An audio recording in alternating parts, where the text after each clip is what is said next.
We'll get to Tom Brady in just a second, but first, a little baseball. Angels, Stros, Cole Calhoun chasing down the fly ball and right.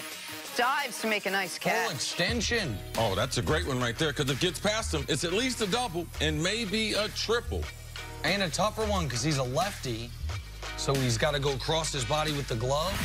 Yeah. NBA Summer League Championship. Yeah. I give you that. Thank you, appreciate it. Memphis, Minnesota Grizzlies guard Tyler Harvey on the front end of that alley-oop right there. Coach tells him, throw it to the square. The big guy grab it. Bruno goes up and gets it. The only Bruno we got in the NBA. Boom.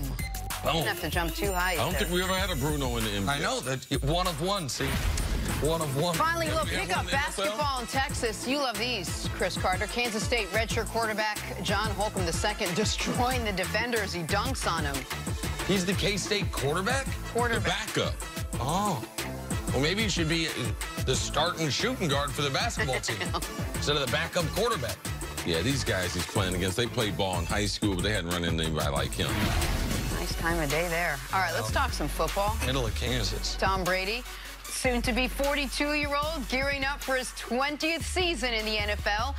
And while most would dread the wear and tear of another grueling season, the six-time Super Bowl champ is fully embracing it. Brady is reportedly, quote, excited as ever entering this season, a season in which Tom Terrific will be the oldest position player in the league. All right, see, what can we expect from Tom Brady and the New England Patriots? Well, let's go back to last season. I think that a lot of times when you're moving forward, if you go backwards, it will give you a better look at what kind of team they were. Last year, we thought that, man, they had a chink in the armor. They weren't going to be as good. Their stats were very, very telling. What were they? People say Tom Brady, Gronk.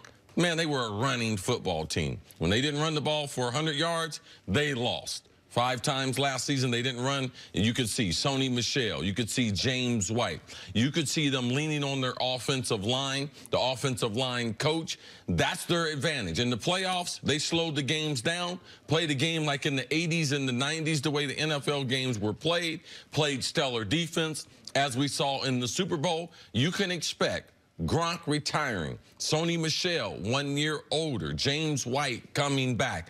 Edelman's going to be there in the slot from the beginning. That's the way they're going to move the ball down the field. It's not going to be pretty. They're not going to be taking a bunch of shots, deep shots down the field like Patty Mahomes and Kansas City, or playing like the Rams.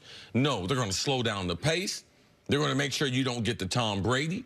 They're going to keep him fresh, try to get him to the playoffs, and just as easy as that, Jenna, they're going to win 12 games. On paper, do they look like it? No, but they're in the AFC East. It's been gift wrap for them the last 15 years. The incompetence, the inconsistency, the rookie quarterbacks, the changing of staffs, the lack of continuity in that division. That's why they've dominated, and that's why they'll win the division again this year. Well, and last year you did see Brady in year 19.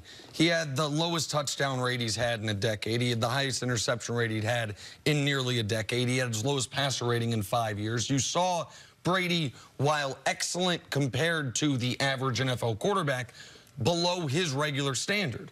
But how much of that was Tom Brady deteriorating, and how much of that was that they all year long, they brought in, what, 35 different receivers over the course of the offseason through the regular season?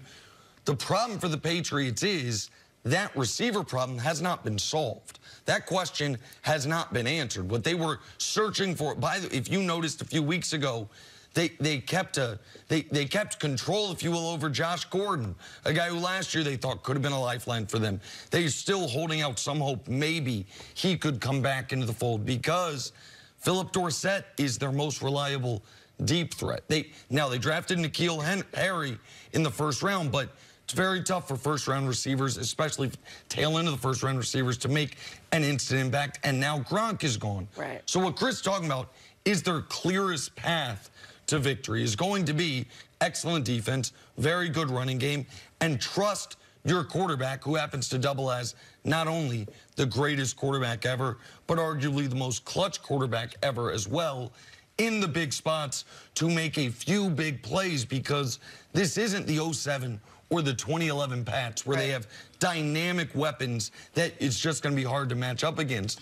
You're going to see a lot of two tight end, that fullback that they love using. You'll see him, and they're going to try to beat you almost zig when the rest of the league is zagging, when we're becoming more of a finesse. Which is their MO. Absolutely. Which is to outsmart another team, out-scheme another team, and use Bill Belichick, which what he's really good at. But when you're a guy like Tom Brady, you have all these rings, you have all these accolades, your resume is so thick. What do you think motivates a guy like this going into, what, he's going to be 42 years old? At this point in his career, what do you think motivates Tom Brady? He won't ever have a job like this. When people, for the last couple of years, they're like, oh, Tom should retire. Why should he retire? What do you do after being Tom Brady? I had a conversation with Peyton Manning this offseason, and people were trying to get Peyton Manning to get back into football by broadcasting and everything. And Peyton pushing it off, but they're throwing so much money at him. Eventually, I believe Peyton will be in broadcasting. I believe after Eli retires, Peyton will get into broadcasting. But being around the game, there's nothing that will replace it. There's a lot of things that Peyton could do. But he's like, man, being there with the guys, there's nothing that will replace it. Playing there in New England, where they're going to have a competent game plan week in, week out, where he is challenged not only physically, but he's challenged intellectually on a week-to-week basis. That's the reason why he's one of the many reasons why he's been able to play so long. But Tom Brady is about trying to be the best ever. And he realizes that once he stops, there's not going to be anything to be able to do like this. And he enjoys playing football. And there's nothing wrong with that. Man, I enjoyed playing football. And if I could play it well, if I could have kept playing, I wouldn't have never went into television. Why would you? And I wouldn't quit if I was Tom Brady. Right now, still one of the best quarterbacks that we have in the game. And every year, they have a chance to win a Super Bowl after being to 3 straight. That's one of the main reasons to keep that run going. And don't you think, like, when he looks back on it, because some people would say Tom Brady, well, I mean, he's already the greatest. So the mountain is already climbed and scaled and climbed again. Man, when Joe Montana retired, he was considered the greatest of all time. I bet there was a period when Joe Montana, when he saw Brady approaching, was like, man, maybe I should have held on for a few more years. Maybe I should have widened that gap. If he would have maybe won one with my Kansas City Chiefs when they got to an AFC championship game. Joe Montana, the only reason why he stopped playing because he couldn't play anymore. His body had given up on him. His back, his knees, shoulder. Like, he got knocked out of the game the way most of us do. And Jerry Rice, do people, like, actually remember the last team Jerry Rice played for? Because it wasn't the Niners. It wasn't the Raiders. Was it Seattle? Because he wanted to keep going. Like, for most guys, we all remember Elway. But even Elway got to leave on top as far as a champion. But he didn't leave. He was on his way to being forced out of the game. He could have kept going for another couple years, but when he won those Super Bowls, he wasn't the same guy that had gotten to the 3 previous. And so for Brady, when a lesser Brady, the one I'm talking about, is still, what, the 5th best quarterback in football last year during the regular season.